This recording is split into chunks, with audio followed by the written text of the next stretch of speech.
నాగర్ కర్నూలు జిల్లా ఎస్ఎల్బీసీ టన్నెల్లో కార్మికుల ఆచూకీ కనిపెట్టేందుకు ఉదయం 7 గంటల 15 నిమిషాలకు క్యాడవర్ డాగ్స్ బృందం టన్నెల్లోకి వెళ్ళింది. ఎన్డీఆర్ఎఫ్ బృందాలతో పాటు తవ్వేందుకు అవసరమైన అన్ని సామాగ్రితో 110 మందిని తీసుకుని వెళ్లారు. Dogra regiment army commandant Parikshit Mehra, NDRF assistant commandant doctor Harshit ఈ ఆపరేషన్లో పాల్గొన్నారు. బెల్జియం మాల్నోయిస్ బ్రిడ్జ్కు చెందిన క్యాడవర్ సునకాలు 15 ఫీట్ల లోపల ఉన్న గుర్తించగలవని అధికారులు తెలిపారు. ఈ ఆపరేషన్ మధ్యాహ్నం 2 గంటల 30 నిమిషాలకు జరుగుతుందని, ఆ తర్వాత తిరిగి బయటకు వస్తారని సమాచారం. నాగర్ కర్నూలు జిల్లా కలెక్టర్ సంతోష్ బాధవత్ పరిస్థితులను ఎప్పటికప్పుడు పర్యవేక్షిస్తున్నారు.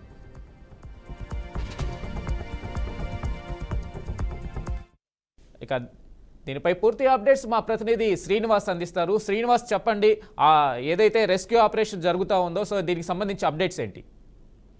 Good morning Venkat. తెలంగాణలోని శ్రీశైలం సొరంగ మార్గంలో టెర్నల్లో జరిగినటువంటి ప్రమాదం 14 రోజుల ఇన్సిడెంట్స్ ప్రత్యేకంగా చేస్తుంది. దీనికి సంబంధించి ఇప్పటికే పూర్తి స్థాయిలోని రాష్ట్రంలో ఉన్నటువంటి కాకుండా జాతీయ స్థాయిలో ఉన్నటువంటి రెసిడెన్స్ ని పార్టిసిపేట్ చేయడం కానీ దీనికి సంబంధించినటువంటి నేషనల్ డిఫెన్స్ అకాడమీ పాటు జాతీయ హోదాలో ఉన్నటువంటి అనేక నావిదళ సంబంధించినటువంటి కమాండర్స్ తో పాటు అనేక మంది సాంకేతిక నిపుణులతో పూర్తిగా ఇప్పటికి 12 రెసిడెన్స్ పనిచేస్తున్నాయి. ఈ రోజు ఉదయం 7 గంటలకు నేషనల్ డిఫెన్స్ దాంట్లో ఉన్నటువంటి ఆర్మీ సంబంధించినటువంటి ఒక యూనిట్ లో భాగం పనిచేస్తుంది.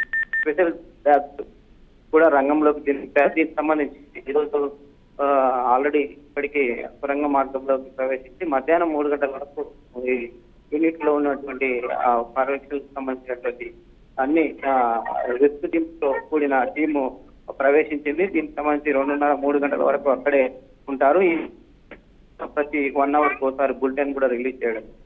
అయితే ప్రత్యేకించి నిన్న వచ్చినటువంటి కేరళ టీం తో పాటు ఈ రోజు వచ్చినటువంటి స్పెషల్ పర్యవేక్షణలోని నావీ దళానికి సంబంధించినటువంటి ఒక స్పెషల్ ఇన్వెస్టిగేషన్ సంబంధించినటువంటి టీం కూడా ఈ రోజు